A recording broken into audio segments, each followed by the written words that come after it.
Santa Coloma Xarxa Violeta va néixer ara fa un any amb la voluntat de fer de la nostra ciutat un espai públic, d'oci i festiu, lliure de violències masclistes.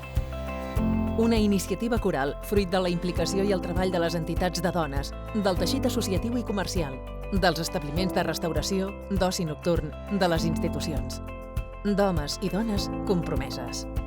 Un nou model feminista i comunitari d'entendre la seguretat que ha tenyit de violeta la ciutat, desplegant una xarxa de professionals i d'espais segurs als quals les persones puguin adreçar-se davant d'una possible agressió sexista. Volem reconèixer la participació i el protagonisme de tots els establiments i serveis, més d'un centenar, que al llarg d'aquest any s'han adherit al projecte. L'agrupació del comerç i la indústria, locals d'oci, farmàcies, comerços, restaurants, taxis, autobusos i serveis com els aparcaments, la grua municipal, el servei de neteja o d'agents cívics nocturns, entre d'altres. Al llarg d'aquests mesos hem sortit al carrer, hem presentat el projecte, hem fet formacions específiques a totes les persones i serveis implicats amb l'objectiu de disposar d'eines per identificar possibles situacions de violència masclista i coordinar una resposta conjunta davant de la necessitat d'activar el protocol. Una xarxa de persones professionals que estan darrere d'aquest protocol 24 hores, 365 dies. Policies, sanitaris, agents cívics nocturns, punts liles, serveis especialitzats en l'atenció a dones en situació de violència masclista i l'equip de psicòlogues de guàrdia expertes en la matèria.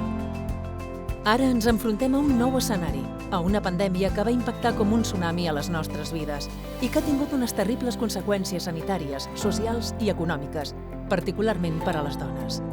Una de les més greus ha estat l'increment i la gravetat de la violència masclista en temps de confinament, que va convertir moltes llars en veritables presons per a les dones. Davant d'aquesta emergència, vam elaborar material de sensibilització i un protocol d'actuació en situacions de violència masclista en temps de pandèmia, disponible en 5 idiomes: català, castellà, anglès, àrab i xinès. Unes recomanacions adreçades tant a les dones que estaven patint aquesta violència com a veïnat i establiments de referència, com supermercats o farmàcies, davant d'una possible sospita o d'una demanda d'ajuda. No ens aturem. L'entorn és complex i ens exigeix flexibilitat i adaptació a les realitats canviants. Mesures com el toc de queda tenen també com a conseqüència que les dones tinguem una major percepció d'inseguretat i un major risc de patir agressions a l'espai públic. Davant d'aquest repte, volem anar més enllà amb noves propostes. Volem que la nostra ciutat expressi el seu rebuig a la violència també a l'espai públic. Volem reforçar la nostra xarxa d'espais segurs, de refugis violetes. Volem apropar la CIVA als barris desplegant un equip d'agents liles o crear una xarxa de dones referents que acompanyin a altres en els seus processos de recuperació. Ara, més que mai, Santa Coloma Violeta, per una ciutat lliure de violències masclistes.